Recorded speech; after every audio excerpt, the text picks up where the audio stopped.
guys, it's me, Lisa ASMR. So, I wanted to say, I've been wanting to say this for a while. I might have said it in a previous video, I don't know.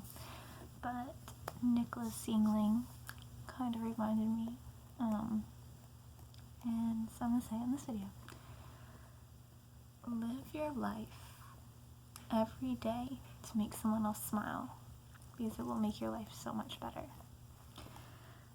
Unless you just like me, miserable, which is not a good way to live, but live to make other people smile. Because honestly, like, anytime I can make someone smile, it literally makes me happy inside. So, do the same. Alright. I am going to do my hair, straighten it, and also maybe finish my book today. I have to go to, I'm gonna hang out with a friend because it's his birthday today. So yeah. I'm excited. I like getting out of the house. I had this hung on my bed in case I was gonna get sick last night. Luckily I didn't. And no, I didn't drink a single drop of alcohol. It was just like bad food or something.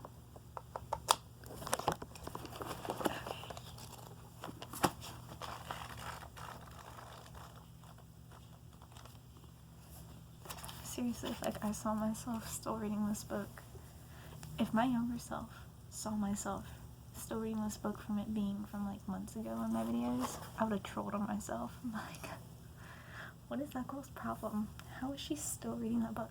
Like, either she doesn't like that book and she's forcing herself to read it, or she just, I don't know.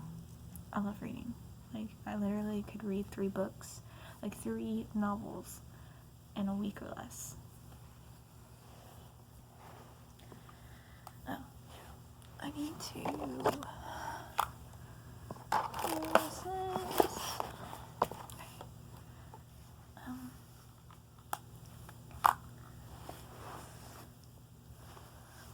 Oh,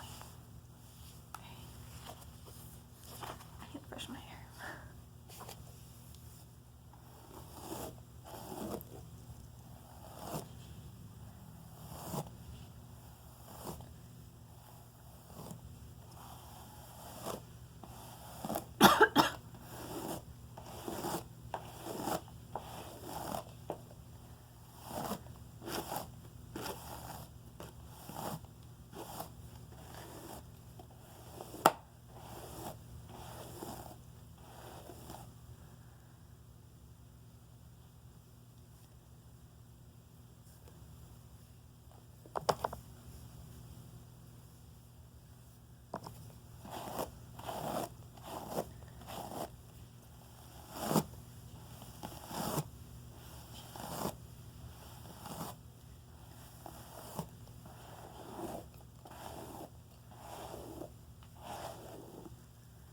Oh, some of my hair is still wet from this morning.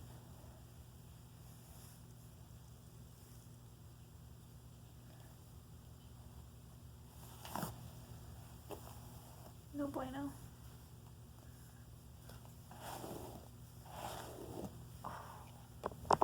Okay. When it makes this noise, it means it's heating up and it's not ready to use on my hair. But I'm a pretty impatient person when it comes to like doing my hair, so I just do my hair. Elsa wraps her hands in her Gryffindor scarf. Inhales deeply.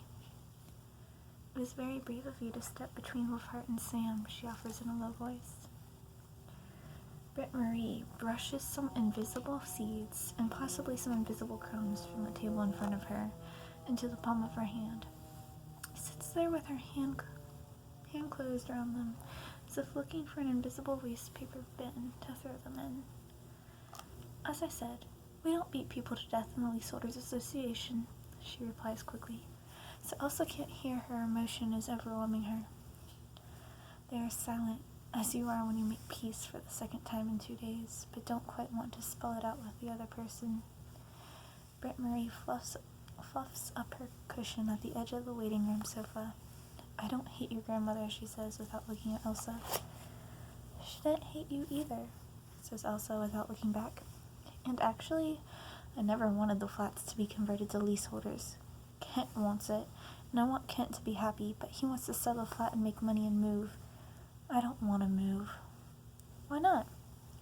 It is my home.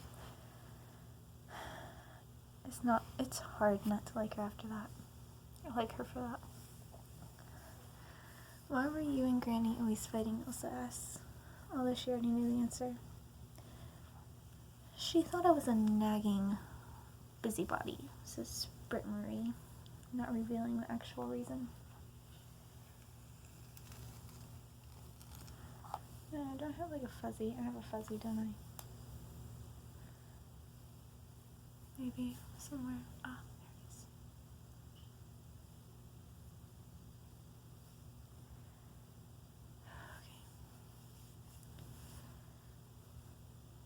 Okay.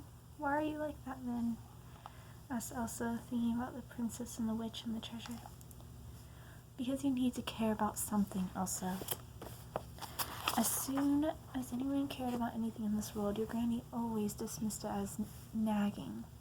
But if you don't care about anything, you're actually not alive at all. You're only existing.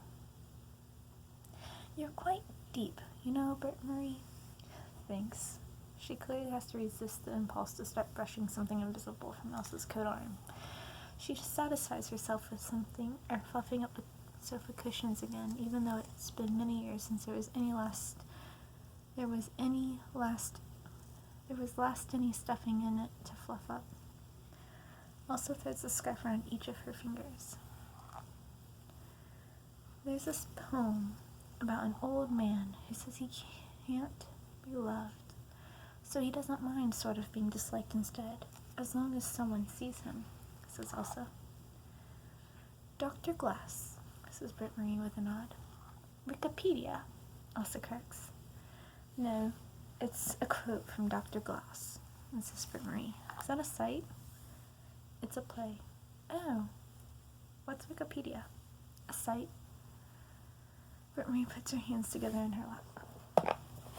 In fact, Dr. Glass is a novel, as I understand. I haven't read it, but they put it on in the theater, she says hesitantly.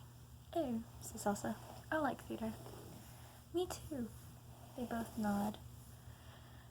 Dr. Glass would have been a good superhero name, Elsa says. She thinks it would actually have been a better name for a superhero nemesis, but Britt Marie doesn't look like she's reads quality literature on a regular basis.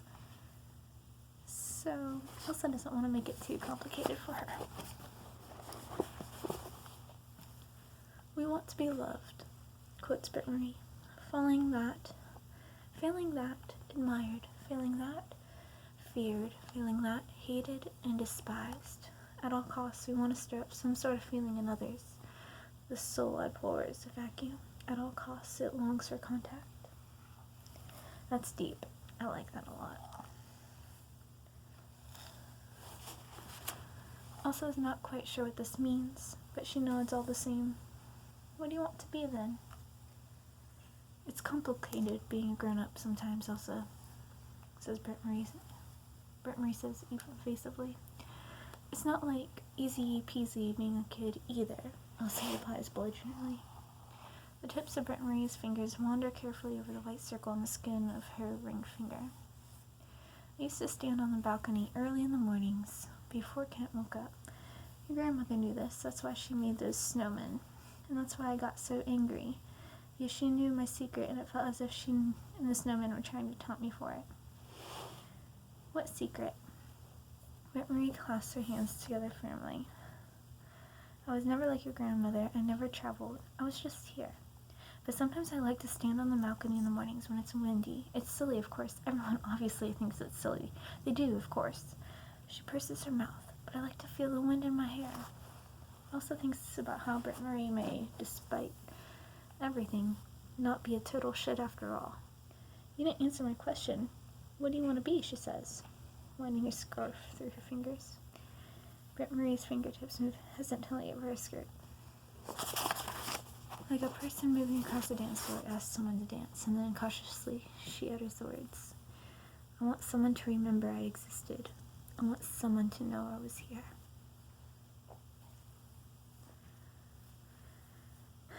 Unfortunately, Elsa doesn't hear the last bit because the veterinary surgeon comes through this door with a look on his face that creates a surging noise inside Elsa's head. She has run past him before he has even had time to open his mouth. Elsa hears them shouting after her. She charges down the corridor and starts throwing doors open one after the other. A nurse tries to grab her, but she just keeps running, throws more doors open, doesn't stop until she hears the worst howling, as if it knows she's on her way and is calling for her. When she finally storms into the right room, she finds it lying on a cold table, a bandage around its stomach. There's blood everywhere. She buries her face deep in its coat. Britt Marie is still there in the waiting room, alone, as if she left right now, probably no one would remember that she'd been there. She looks as if she's been thinking about that for a moment, and brushes something invisible from the edge of the table, straightens a crease in her skirt, stands up and leaves. The worst closes its eyes. It's almost as if it's smiling. Elsa doesn't know if it can hear her, doesn't know if it can feel her heavy tears dropping into its pelt. "You can't die. You can't die because I'm here now, and you're my friend. No real friend would just go and die like that. Do you understand? Friends don't die on each other," Elsa whispers, trying to convince herself more than the worse. It looks as if it knows, tries to dry her tears with the warm air from its nose. Elsa lies next to it, curled up on the treatment table, as she lay in the hospital bed that night when Granny didn't come back with her from the MS. She lies there forever with her Gryffindor scarf buried in the horse's pelt. The policewoman's voice can be heard between the horse's breath as they grow slower, and the thumping on the other side of the thick black fur gets more and more drawn out. Her green eyes watch the girl and the animal from the doorway. "We have to take your friend to the police station, Elsa." Elsa knows she's talking about Wolfheart. "You can't put him in prison. He did it in self-defense."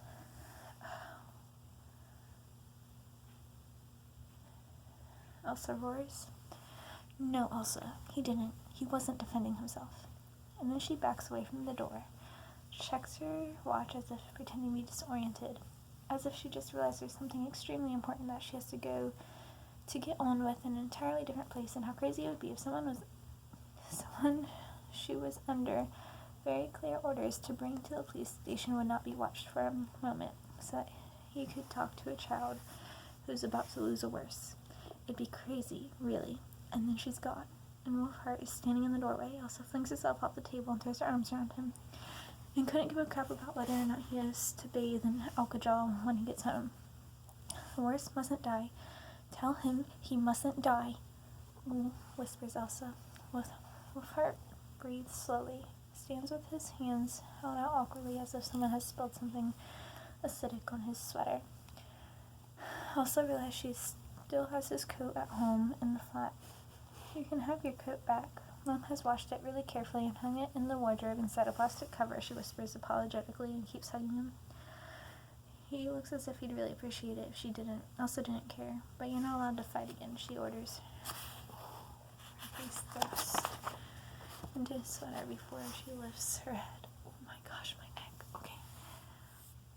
And wipes her eyes with her wrist. "I'm not saying you can never fight, because I haven't quite decided where I stand on that question. I mean morally sort of thing, but you can't fight when you're as good at fighting as you are," she sobs. And then Wolfheart does something very curious. He hugs her back. "The worst, very old worse. Elsa," he growls in the secret language. "I can't take everyone dying all the time." Elsa weeps. Wolfheart holds her by both her hands, gently squeezes her forefingers. He's trembling as if he's holding white, hot iron, but he doesn't let go, as one doesn't when he realizes there are more important things in life than being afraid of children's bacteria. Okay.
was really hoping that cracked my back, but it didn't.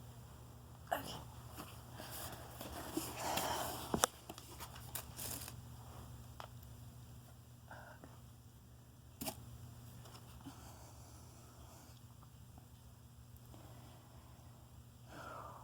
But that felt good rolling over. My hair is so frustrating. Like, I don't know if it's wet from taking a bath earlier, or if that's just not going to dry, because my head is naturally oily and it's so irritating.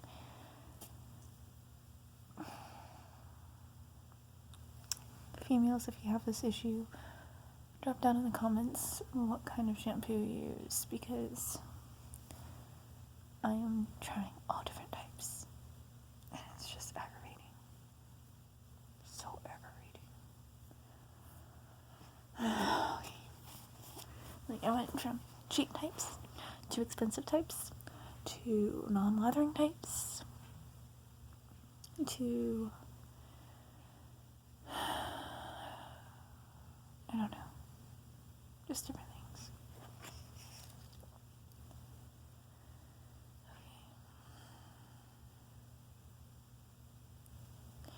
Okay. Very old worse, very tired now, Elsa. And when Elsa just shakes her head hysterically and yells at him that no one else can die on her now, he lets go of one of her hands and reaches into his trouser pocket, from which he takes a very crumpled piece of paper and puts it in her hand. It's a drawing. It's obvious that it's Granny who drew it, because she drew about as well as she spelled. It's a map, Elsa sobs as she unfolds it, the way one sobs when the tears have run out, but not the crying. Wolfheart gently rubs his hands together in circles. Elsa brushes her fingers over the ink. It's a map of the seventh It's a map of the seventh kingdom, she says, more to himself than him. She lies down again on the table with the worst, so close that pelt pricks her through her sweater. Feels that warm breathing from the cold nose. It's sleeping. She hopes it's sleeping. She kisses its nose so her tears end up in its whiskers. Wolfheart gently clears his throat. Was in the letter, grandmother's letter, he says in a secret language, and points at the letter, mi pardonos. In the seventh kingdom, your grandmother and I, we were going to build it. Also studies the map more carefully. It's actually of the whole of the land of Almost Awake, but with completely the wrong proportions. These proportions were never really Granny's thing. The seventh kingdom is exactly where the ruins of Mi Badalos lie, she whispers. Wolfheart rubs his hands together.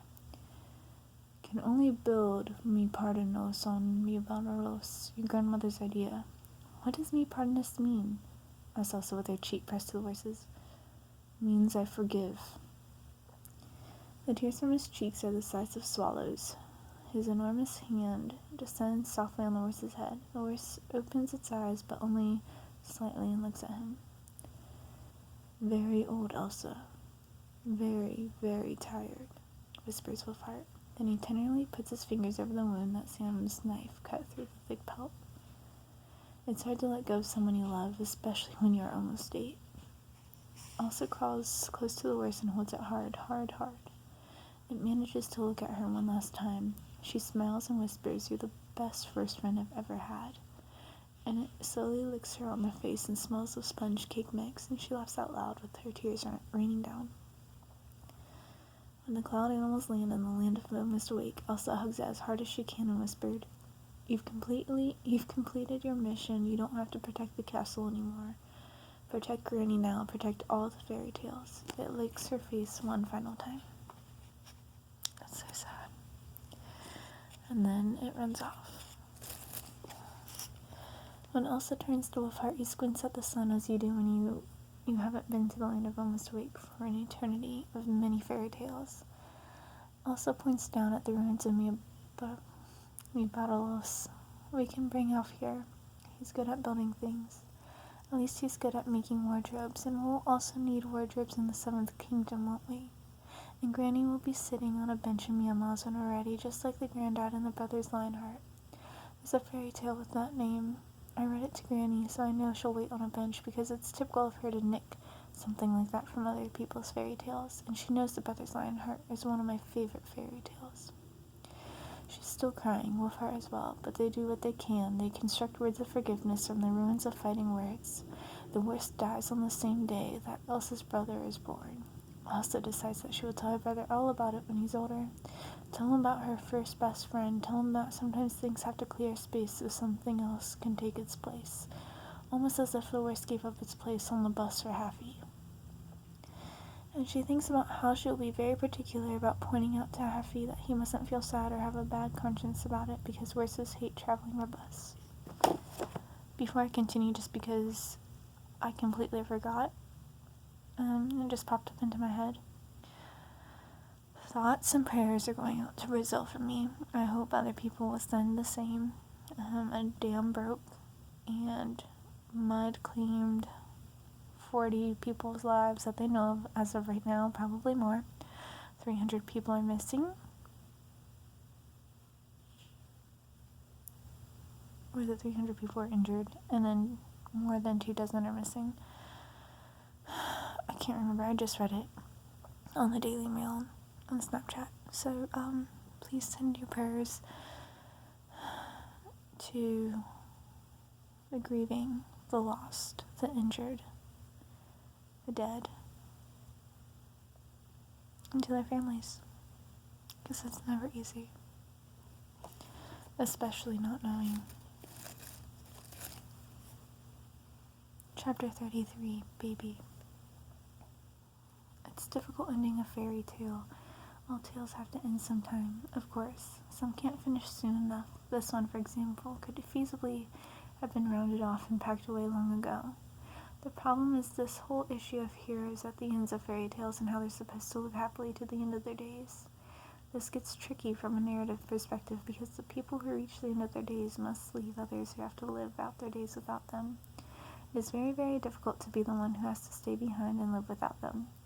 It's dark by the time they leave the vets. They used to make snow angels outside the house on the night before Elsa's birthday. That was the only night of the year Granny didn't say crappy things about angels. It was one of Elsa's favorite traditions. She goes with Alf in a taxi. Not so much because she doesn't want to go with Dad, but because Dad told her Alf was furious with himself for being in the garage with Taxi when the whole thing with Sam happened. Angry because he wasn't there to protect Elsa. Alf and Elsa don't talk very much in Taxi, of course. This is what happens when you don't have too much to say. And when Elsa at last says she has to do something at home on their way to the hospital, Alf doesn't ask why. He just drives. He's good in that way, Alf. Can you make snow angels? Asks Elsa when the taxi stops outside the house. I'm bloody 64 years old, grunts Alf. That's not an answer. Alf turns off taxi engine. I may be 64 years old, but I wasn't 64 when I was born. Of course I can make bloody snow angels. And then they make snow angels, 99 of them, and then never talk much about it afterwards, because certain kinds of friends can be friends without talking much. The woman in jeans sees them from her balcony. She laughs. She's getting good at that. Dad is waiting for them at the hospital entrance when they get there. A doctor goes past too. For a moment, Elsa thinks she might recognize. And then she sees George, and she runs across the entire waiting room and throws herself into his arms. He is wearing his shorts over his leggings, and he has a glass of ice-cold water from Mom in his hands. Thanks for running, says Elsa with her arms around him. Dad looks at Elsa, and you can see he's jealous, but trying not to show it. He's good like that. George looks at her too, overwhelmed. I'm quite good at running, he says quietly. Elsa nods. I know. That's because you're different. Then she goes with Dad to see Mom, and George stays behind for so long with the glass of water that in the end it's back to room temperature. There's a stern-looking nurse outside the Mom's room who refuses to let Elsa inside because apparently Mom has had a complicated delivery. That's how the nurse puts it, sounding very firm and emphatic when she pronounces the com in complicated. Elsa's dad clears his throat. Are you new here by any chance? What's that got to do with anything? The nurse thunders. No visitors today. She snaps with absolute certainty before spinning around and marching back into Mom's room. Dad and Elsa stay where they are, patiently waiting and nodding because they suspect this will sort itself out. Her mum may be mum, but she is also Granny's daughter. Remember the man in the silver car just before Elsa was born? No one should mess with mum when she's giving birth. It takes maybe 30 seconds before the corridor reverberates until the pictures on the wall are practically rattling. Bring my daughter in here before I throttle you with the stethoscope and level the hospital to the ground. Do you understand?